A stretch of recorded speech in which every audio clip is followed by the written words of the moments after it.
Mutton curry খুব সহজভাবে অল্প মশলা দিয়ে তৈরি করে ফেললাম। মটন কারি সাদা ভাত, পোলাও, রুটি, পরোটা সাথে খেতে অনেক ভালো লাগে। আসসালামু আলাইকুম, কেমন আছেন সবাই? আশা করছি যে যেখানে আছেন ভালো আছেন, সুস্থ আছেন, সুন্দরভাবে আছেন। আজকে আমি নতুন একটা রেসিপি নিয়ে আপনাদের সামনে এসেছি। আজকে রান্না করব মটন কারি। এখানে 1.5 কেজি মটন আছে। 1.5 কেজি মটনের সাথে আমি আমার হিসাবে মশলা দিচ্ছি। মশলা যাচ্ছে পেঁয়াজ, একটা বড় সাইজের পেঁয়াজ, একটা বড় সাইজের রসুন, 1 টুকরা আদা, 1 টেবিল চামচ হলুদ, আধা টেবিল চামচ মরিচের পাউডার। এই মরিচটার কালার অনেক বেশি, যার জন্য আমি আধা চামচ ইউজ করেছি। জিরা, 1 টেবিল চামচ জিরা, 1 টেবিল চামচ ধনিয়া, 1 চা চামচ মৌরি, একটা মিডিয়াম সাইজের টমেটো, কাঁচামরিচের ঝালটা আমি একটু বেশি দিব, জন্য একটু বেশি করে কাঁচামরিচ নিয়েছি। গরম মশলা 2 টেবিল চামচ দই। এখানে সব গরম মশলা টেলে পাউডার করে নিয়েছি, এটাকে আমি একেবারেই শেষে দিব। জিরা পেস্ট মাংসের শেষে ফোড়ন দেব, ফোড়নের সাথে আমি জিরাটাকে দিব। সরিষার তেল, পরিমাণ মতো সরিষার তেল, পরিমাণ মতো লবণ, পানি, পেঁয়াজ, রসুন, আদা, কাঁচামরিচ, টমেটো, জিরা, ধনিয়া, মৌরি সব একসাথে আমি পেস্ট করে নেব। মশলা পেস্ট করে নিয়েছি, গোটা মশলা পাউডার হয়ে গিয়েছে। কুকারে রান্না করব, একে একে সব মশলা আমি দিয়ে দিচ্ছি। কাঁচা মশলা দিয়ে আমি রান্না করব, সব মশলা একসাথে করে নিচ্ছি।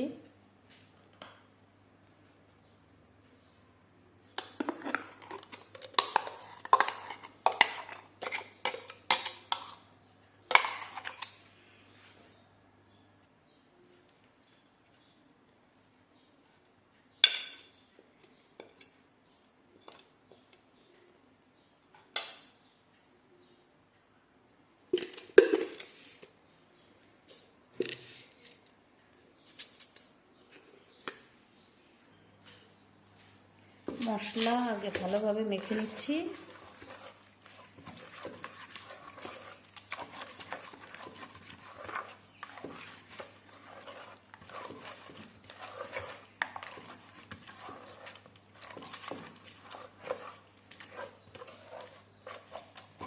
এখন দিয়ে দিব তেল,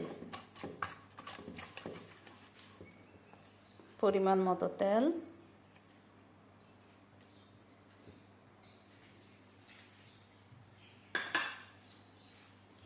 আবার ভালোভাবে মেখে নেব।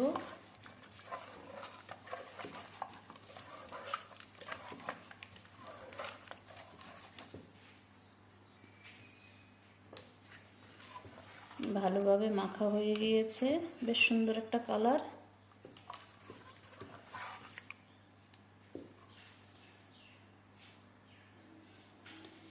দিয়ে দিচ্ছি মাংস।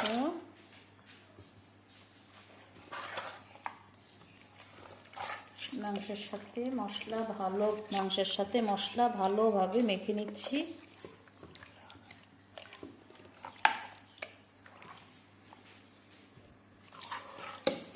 হাতে সময় থাকলে মাংসকে ম্যারিনেট করে রেখে দিলে মাংসের স্বাদ অনেক গুণ বেড়ে যায়। আমি রাখবো না, আমি এখন চুলায় বসিয়ে দেব।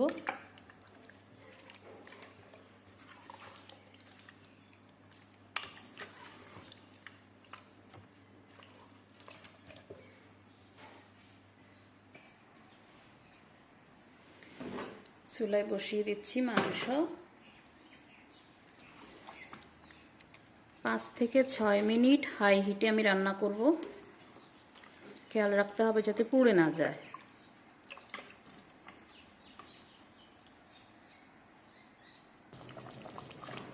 মাংস থেকে অনেক পানি বের হয়েছে, এই পানিতে মাংসকে আমি ভালোভাবে কষিয়ে নিব।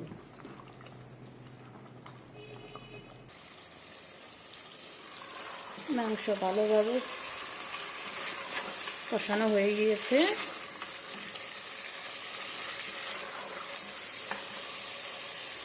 মাংসকে ভালোভাবে কষালে মাংসের স্বাদ অনেক হয়, অনেক বাড়ে।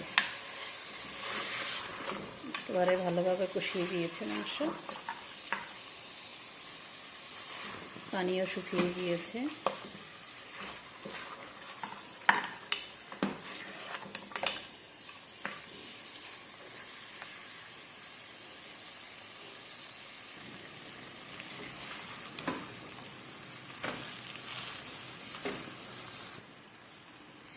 দিয়ে দিচ্ছি পরিমাণ মতো পানি। পানিটাকে আমি আগেই বয়েল করে রেখেছি।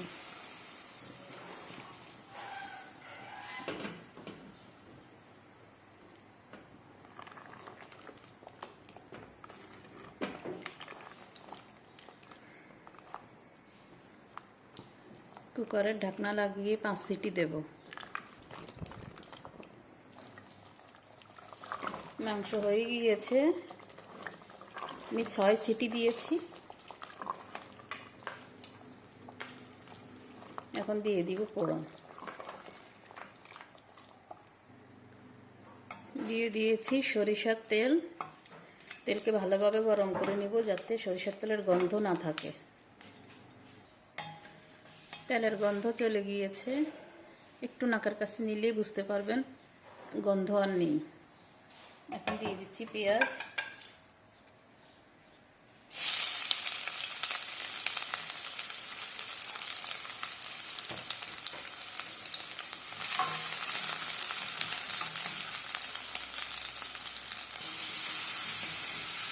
জিরা দিয়ে দিয়েছি। জিরা থেকে সুন্দর একটা খুশবু বের হবে, ততক্ষণ পর্যন্ত ভুনব।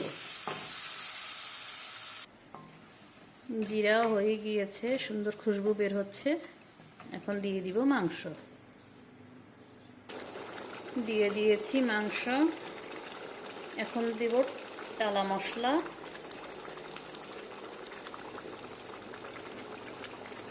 ধনিয়া পাতা,